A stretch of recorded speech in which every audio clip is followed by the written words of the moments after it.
Hello, I'm Julianne Bartko, your door-to-door storyteller, and I'd like to give you a story. This story is called The Hunting Party by Christopher Reibold. Long ago, in the forest of Nîmes, there lived a strangely beautiful white deer. She was a shy and solitary creature who lived apart from others of her kind. From time to time, people who ventured into the forest would see the white doe, but only for an instant, for she never failed to dart quickly away as soon as she was spotted.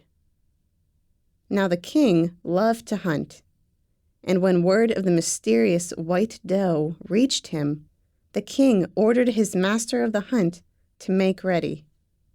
The arrows were sharpened, the horses were shod, the wine and provisions were packed.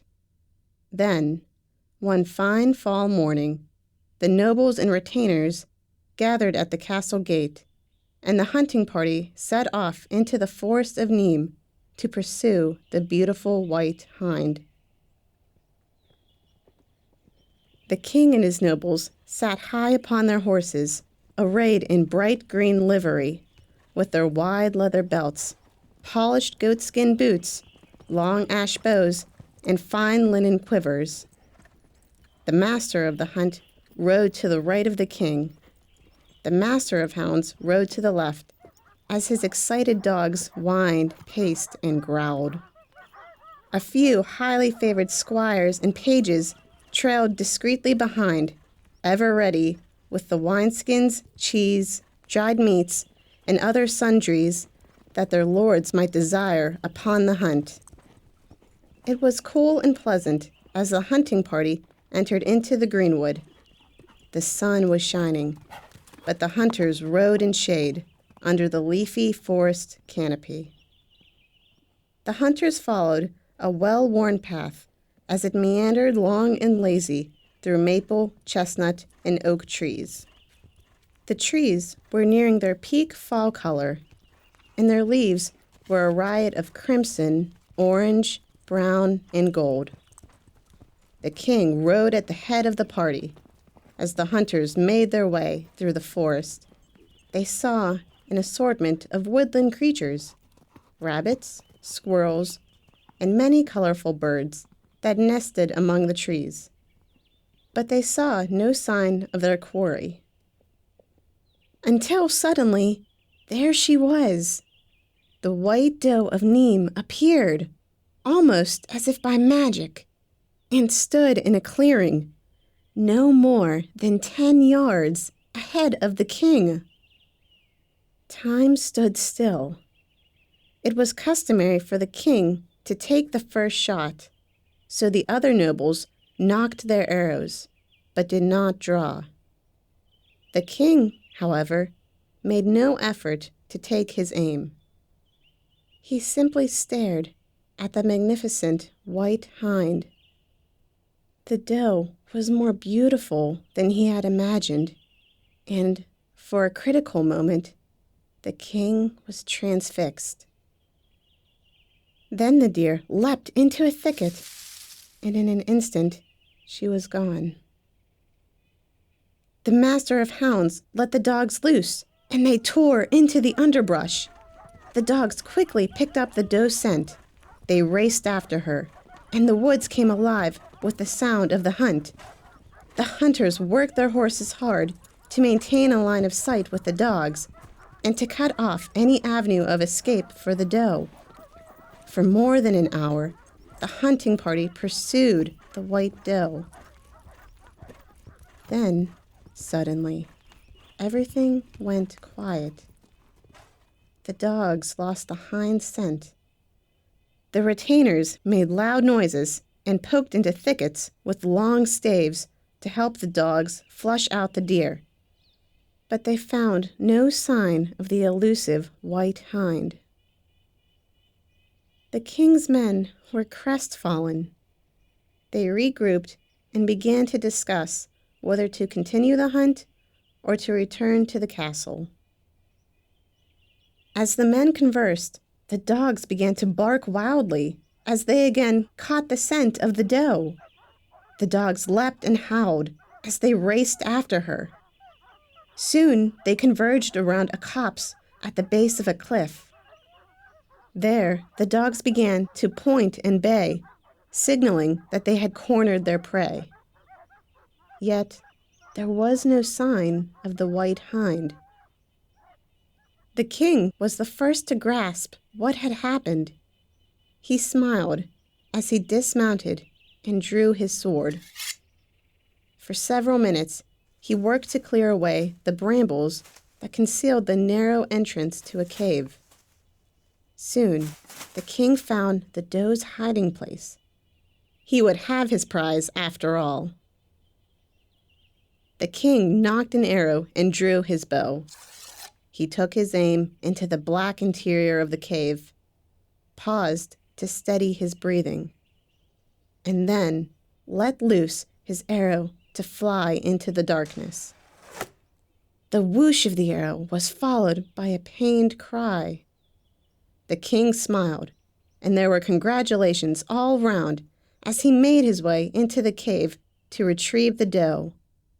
Once inside, he paused for a moment to allow his eyes to adjust to the darkness. Then he recoiled in horror. There, just a few feet ahead, was an elderly man, spindly, with long white hair and a beard, dressed in threadbare rags. He sat, cradling the doe, shielding her from the hunters outside. The king's arrow protruded from deep within his thigh. The old man seemed indifferent to his serious injury. He was more concerned with the welfare of the doe, whom he continued to protect. The king put away his bow. Then he sat down next to the old man. "My good man," said the king, "you are grievously injured. I must beg your forgiveness. I sought the doe. My men are just outside. Please allow them to remove the arrow and treat your wounded leg." The old man dismissed the king's suggestion with a wave of his spindly hand.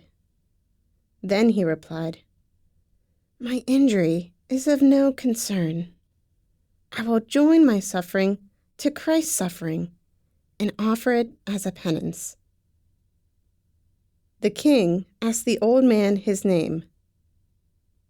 "Giles," replied the old man. The king furrowed his brow. The name seemed distantly familiar. Then the king's eyes lit up with recognition. Could it be? Could it really be the Giles?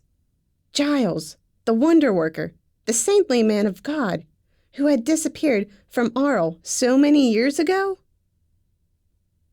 "Are you the Giles, the famous holy man?" asked the king.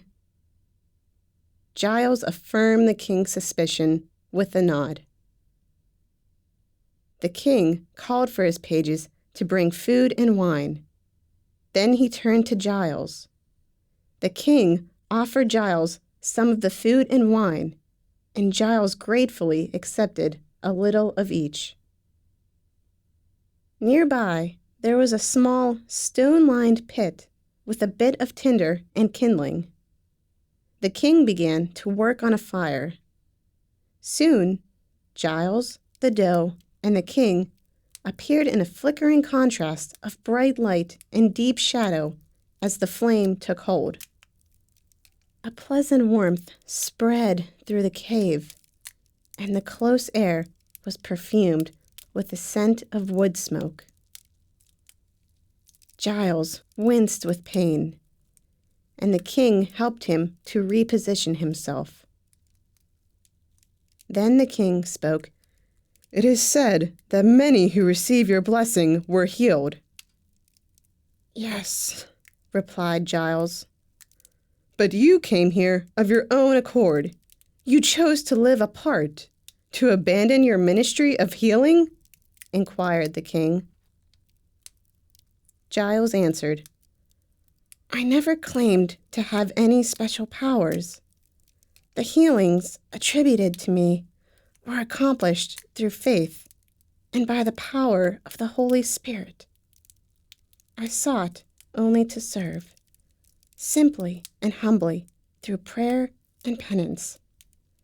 I grew weary of my fame, and I sought to escape the crowds that followed me everywhere, expecting me to perform miracles." "So you came here?" asked the king. Giles continued, "I fled into the forest, where I wandered for days, until God sent this doe to find me. She led me to this cave, and she has been my constant companion ever since. I will protect her with my life." The king listened patiently. Then he spoke. "Dear Giles, I again beg your forgiveness. Please allow my men to bring you back to my castle, so my physician may remove the arrow." "Please, don't concern yourself on my account," replied the holy hermit. "I am happy to suffer on behalf of the world, and, in any event, I am well prepared for death." The king realized that Giles honestly wished to be left to his prayers, so he reluctantly left Giles and the mysterious white doe to their life of penance and contemplation. The king was moved by his conversation with Giles. He began to reflect on the virtues of simplicity and humility, as well as on the dangers of wealth and fame. Before long, the king was a changed man.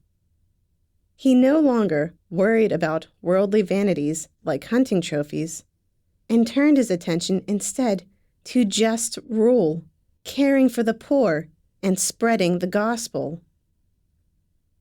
For his part, Giles broke off the shaft of the arrow. He lived for several more years, though the broken arrow in his thigh gave him constant pain and left him with a limp. These travails he accepted gladly, offering up his suffering as reparation for the sins of the world, until the Lord finally called him home. Tradition holds that, after the death of saintly Giles, the mysterious white hind was no longer seen in the forest of Nîmes. You just listened to The Hunting Party by Christopher Reibold, read to you by your door-to-door storyteller, Julianne Bartko. Thank you for listening. Used by We Are One Body Audio Theater with the permission of the licensor, granted under a copyrighted license agreement. A production of We Are One Body Audio Theater.